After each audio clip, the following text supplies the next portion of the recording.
In Amsterdam City, Aziz endures a boring office job with a manager that treats him horribly, makes him work extra hours, and pays him barely enough to survive. Unlike Aziz, his brother Mo doesn't work. He spends his time crashing parties and constantly calling Aziz at the office to try to get him to join him. Aziz is a nobody in the office, which is why he's shocked when his crush Tess asks him out on a date, and Aziz accepts, earning him lots of teasing from his co-workers. Unfortunately, it also earns him the attention of the manager, who gets incredibly jealous and fires Aziz, using the fact his brother is always calling him during work hours to distract him as an excuse. With all his belongings in a box, Aziz goes to see his brother at the party, but instead of showing sympathy, Mo gets happy about Aziz getting fired because it means now they can open a business together. Since Mo is a good-for-nothing, Aziz can't trust him with such a thing, and this triggers an argument during which Mo throws a ball that accidentally hits the house owner's girlfriend. As revenge, the guy sends his thugs Nolan and Jeffrey to beat them up. As the rest of the partygoers run away, the four men start a fight where not many hits are exchanged before the cops arrest them. In prison, the four of them keep arguing until Officer Kim brings prisoner Yoris to the cells too, and all the guys begin hitting on her except for Aziz. To shut them up, Kim tases all of them. Later, when night falls, Tess keeps waiting for Aziz at the office, but obviously he doesn't show up. The manager takes the chance to make a pass at Tess, but she turns him down, leaving him frustrated. At that moment, a terrifying ball of fire appears in the sky and the manager watches in fear as this thing crashes into the building. The guys in jail feel the ground shake and an alarm ring, but they blame it on an earthquake and decide to go to sleep. The next morning, Aziz wakes up first and discovers the cell doors are open. The men don't hesitate to escape, and while Mo starts arguing with Nolan and Jeffrey again, Aziz and Yoris go down the hallway to investigate, only to mysteriously find nobody around. When the group goes upstairs, they recover their phones from the locker and Aziz finds he has 15 messages from Tess, saying she's stuck in the office and that there are monsters everywhere, so she needs help. Aziz then realizes the police station is a mess, and when he goes outside with the others, they find the city turned upside down by zombies. In fact, one old lady zombie immediately comes right after them, only to be stopped by Kim, who doesn't hesitate to shoot the zombie before dragging all the guys back inside the station. Then she turns on the TV to watch newscaster Jan explain what happened. It turns out a Russian space probe crashed in Aziz's office building, and the parts that fell all over the place spread a virus in the form of a green slime that turns people into zombies. The city of Amsterdam is being hermetically sealed off by the army, and any survivors that haven't been infected yet can approach any of 3 secure areas at the city borders. While a worried Aziz tries to call Tess without success, Nolan looks around the rooms and finds a bowling ball where he accidentally gets his finger stuck. Kim wants to stay inside that house until the army arrives for the sake of their own safety, but at that moment, a few zombies manage to get inside and the group has no choice but to fight them, using random office items like a stapler, a keyboard, and a fan. Nolan's bowling ball turns out to be rather useful because it allows him to smash zombies' heads with ease. Once they're free of danger, the group gets in a police car and tries away, but since the car keeps running over zombies, soon it's covered in green slime and it's too dangerous to stay this exposed to it. Thinking fast, Kim makes everyone leave the car, and as she kicks off any zombies that come close, she brings the men into a store. Aziz in particular needs to be dragged because he keeps getting distracted by the sight of his office building with the probe on top. Inside the store, Aziz gets a call from Tess, who is fine but still needs help to escape the building. Aziz promises to rescue her, but when he tells the others, everyone calls him crazy and refuses to go with him, no matter how moving his speech about saving the innocent is. Kim decides they'll try to reach a secure area, but before leaving, the group grabs as much useful equipment as they can from the store, including a second bowling ball for Nolan. Mo also considers grabbing the money from the cash register, but Yoris points out that it's not much and that they can stop at the bank he works for later. Afterward, the group makes it to a gas station, where they start looking into what car they can take. Aziz still wants to leave alone to save Tess, prompting Kim to slap him multiple times to try to make him see reason. Jeffrey and Mo get in a limousine and find famous singer Ben Saunders in the back, only to accidentally kill him when a group of zombies arrives and the noises of the fight outside scare Mo into involuntarily shooting his crossbow. Since none of them knows how to jumpstart a car, they'll have to think of some other plan to keep going. They go back to the streets, defending themselves the best they can by using the stuff they took from the store, but it's not very effective.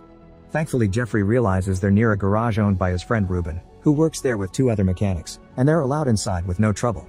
Now that they're safe again, Kim takes a moment to apologize to Aziz for having hit him. Ruben and his friend show the group that they've discovered that green slime makes for a very powerful energy source that can make a vehicle run. However, things go sour when Jeffrey notices the 3rd mechanic is missing. It turns out he's become a zombie and he's been chained to a wall.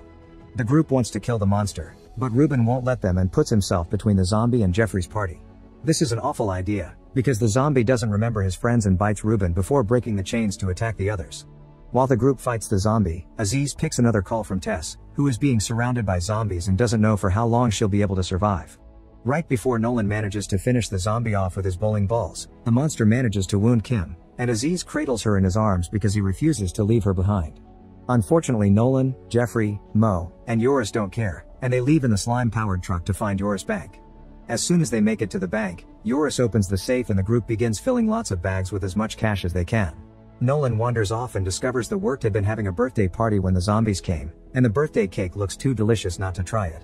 There's a dead man's head on top of it, so Nolan tries to be as sneaky as possible, but the man wakes up anyway and bites Nolan's arm. When everyone is ready to go, Joris shows his true colors and threatens the others with his weapon to make them hand him all the money. Then he escapes right before the building gets surrounded by more zombies. Jeffrey and Mo discover Nolan has been bitten and Mo points out that the arm should go, but his idea is quickly turned down. Meanwhile, Aziz is carrying Kim on a cart from the garage and making his way to his office building. When Kim wakes up, she notices zombies keep coming after them, so she keeps them at bay with a mace. As she starts feeling better, she ditches the cart and walks next to Aziz, explaining how impressed she is by the fact he wants to save his girlfriend so badly because her ex would have never done that for her. However, when Aziz confesses he hasn't gone on his first date with Tess yet, Kim gets furious and hits him again before refusing to help anymore. At that moment, Aziz gets a call from Mo, requesting help too because they're stuck inside the bank. Tess calls as well, and now Aziz has to choose between the girl he likes and his own brother. At the bank, Nolan is starting to vomit green slime, meaning Jeffrey and Mo have no choice but to kill him off. This turns out to be harder than it looks and they have to use a variety of objects to get the job done, including a lamp, a bowling ball, and even a sink. On TV, Jan continues to update the viewers on the situation, killing any zombies that try to interrupt his program. It's been discovered the space probe attracts the zombies to the office building like a magnet, and Russia is sending a special commando to take care of it. Aziz and Kim arrive at the bank and distract the zombies by activating a car alarm, allowing them to enter the bank and rescue Jeffrey and Mo. The group runs away as fast as they can only to get stuck in a playground when the zombies surround them again, but when they're about to lose hope, they are surprised by the arrival of the Barachi brothers. These guys used to own a kebab restaurant and became expert monster hunters when one day all their clients transformed into zombies. Following a video game-like sequence, the Barachis beat up most of the enemies, and leave the last group to be killed by their very own trained zombie, who they release as a reward for a job well done. Before leaving, the brothers give the group directions to reach the closest secure area. Moments later, they finally arrive at the shelter, but Aziz doesn't want to go in and asks the soldiers to come with him to rescue Tess. Every soldier ignores the request and asks him to either enter or go away, going as far as turning their weapons on Aziz. Refusing to give up, Aziz steals an army truck and is surprised to see Mo, Kim, and Jeffrey coming with him. When they make it to the office building, they arm themselves with military weapons from the back of the truck. While Jeffrey stays outside with a minigun to keep the zombies back and get revenge for Nolan, Aziz, Mo, and Kim take the elevator to reach the higher floors and find Tess. Sadly, the elevator gets stuck when they're about to make it, so the trio has to force open the door and look for Tess while avoiding any zombies already in the building. At that moment, Jeffrey runs out of ammunition and rushes inside, only to find the elevator isn't working.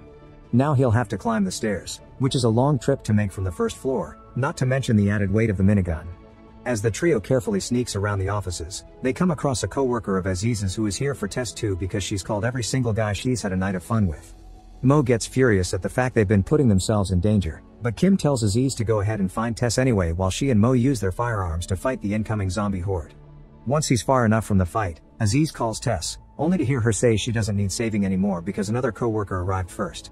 While Tess and the guy get busy on a desk, the manager arrives as a zombie and attacks them both. Moments later, Aziz finally makes it to the roof, followed shortly by Mo, who got separated from Kim during the struggle. Zombies are also reaching the roof and coming after them, so the brothers shoot at them while having an argument because Mo blames Aziz for getting them stuck there. Furious, Aziz calls Mo a loser that breaks everything he builds, but as soon as he realizes how much he's hurt his brother, he apologizes and they make up with a hug. Suddenly, a helicopter drops a man on the roof. It's Russian commando Andrij, who comes across as brave and dependable only to get bitten by a zombie as soon as he lands. Before the infection takes his sanity, he urges the brothers to help him put the explosives he's brought all over the probe.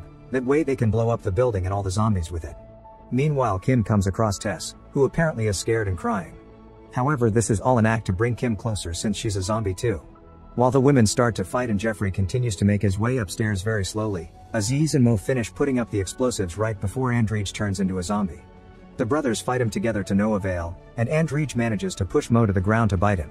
Aziz finds a grenade the soldier dropped and hangs it on a pencil that he proceeds to stick on Andrij's head, effectively killing him when it explodes.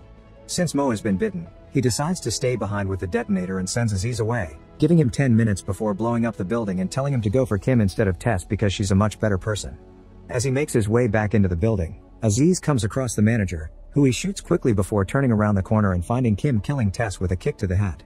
Afterward, Kim and Aziz begin running down the stairs, where they almost make Jeffrey cry when he hears they have to go down again after he climbed all his way up. On the roof, Mo finds himself surrounded by zombies and his gun isn't enough to stop them all.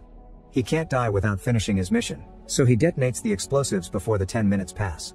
The building starts to shake as it is hit by the explosion and the trio has to hurry downstairs while dodging zombies at the same time. Fortunately, they leave the building right before it goes down, finding the Barachi brothers waiting for them in their car to offer a safe escape. Night has fallen by the time the group makes it to the secure area. Kim and Aziz want to celebrate with a kiss, but Jeffrey interrupts them and urges them to enter the secure area not to push their luck.